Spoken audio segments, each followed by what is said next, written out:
Well, good afternoon. I'm Chicken Johnny, and you're down in the cellar with Chicken Johnny, and I just picked the last of our beets. Now that's a pretty good sized beet right there, huh?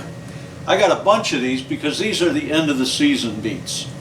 We leave them in the ground until even after a couple of light frosts, but we don't want to leave them in the ground when the ground freezes. We can't get them out of the ground once it's frozen, but also they're just not going to keep. Once it freezes, the structure of the beet breaks down, and then when it warms back up again, that's just going to rot in the ground. So we're going to store them. Now I've got a tote right here. I don't know if you can see it.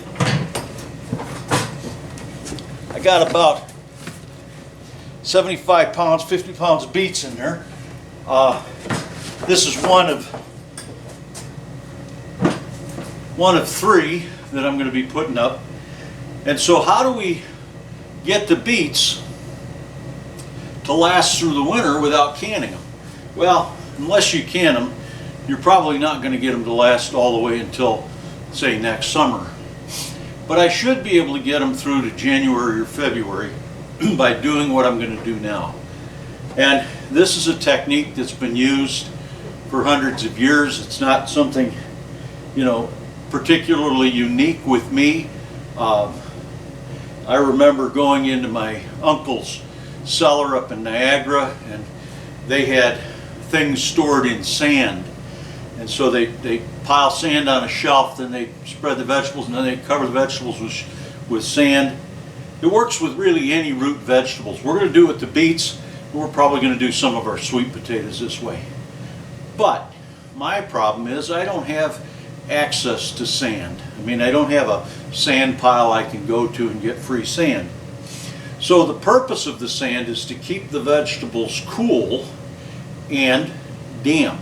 So you wet the sand and then you layer the vegetables in the sand, and the sand creates a mass, and that mass holds the cool so that as the weather inside the cellar, or in my case the basement, as that fluctuates up and down, the vegetables stay at about the same temperature. They'll stay cool, and you want them to be around 48 degrees or less. You don't want them to get up higher than that. So my basement's actually going to stay right around 50 degrees. So it's a little bit warm, but it'll be okay. And by putting them in with the damp material, that'll work even better. So because I don't have sand, I'm going to use something that I do have, which is wood chips. Now these are similar to what you would use for bedding animals, like rabbits, or we use them for our chickens sometimes. Mostly I like to use straw, and you could use straw for this, I suppose. It just it's a little harder to work with, I think. So we're going to use planer chips. Now I can save these from my wood shop, and I probably would have enough, but I use my planer chips in my wood shop to heat my shop up. I put them in my fireplace and burn them. So you can get these at a feed supply like Tractor Supply, or Farm Fleet Farm, whatever you have around you, Big K, any of those places, or just even really a pet shop will have them. And so what you want to do is put a layer of wood chips down into, this is a Rubbermaid container. Any container will work. I like these because they've got tight fitting lids, so I don't have to worry so much about humidity. Then what you want to do is drop your beets in there, and you want the beets to be surrounded by sawdust, not by each other. So we're going to drop the beets in, and I suppose it would be smart to try to put them in kind of all the same size so that your layers of saw chips or wood chips are the same. But here's what we've got. I'll try to get you a picture down in there. You see the beets. I'm trying to make sure that there's a little space around the wall and the beets are not going to be touching each other. All right.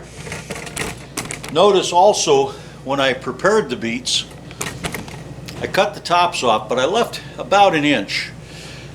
This way the beet doesn't dry out through the stem. And I also left the root on.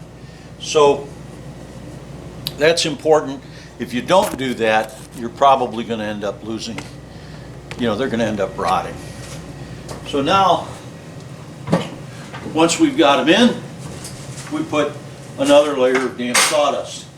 Now, how wet should the sawdust be? The way I do it, or saw chips, wood chips, the way I do it is I wet the wood chips down in a separate container. Take the hose and I just soak them. Might even be a good idea to let them soak overnight. But you soak them and there's no puddling because that'll all go down to the bottom of the bin, all the puddling. So we put the chips in and I want about an inch of wood chips so that my beets are not going to touch each other, and then we'll put in more beets. And we're going to keep doing this until all of the beets are stored. We'll have several of these bins, I'm sure. We're going to do the same thing with some of our sweet potatoes to see if we can get a little bit longer storage life out of them. So this has been a short little bit to just tell you kind of how we do it. We're going to be throwing more of these in as we go forward, more videos about how we store our food, how we prepare our food, and how we grow our food. I'm Chicken Johnny, Emitzer Shem. I'll see you again. If you like this kind of content, click the subscribe button. If you know somebody who might like this kind of content, go ahead and share it. And if you want to see more, ring the bell so that you'll be notified every time we update another video. Until next time, I'm Chicken Johnny. Eat your vegetables. Hey, thanks for watching. I got some work to do.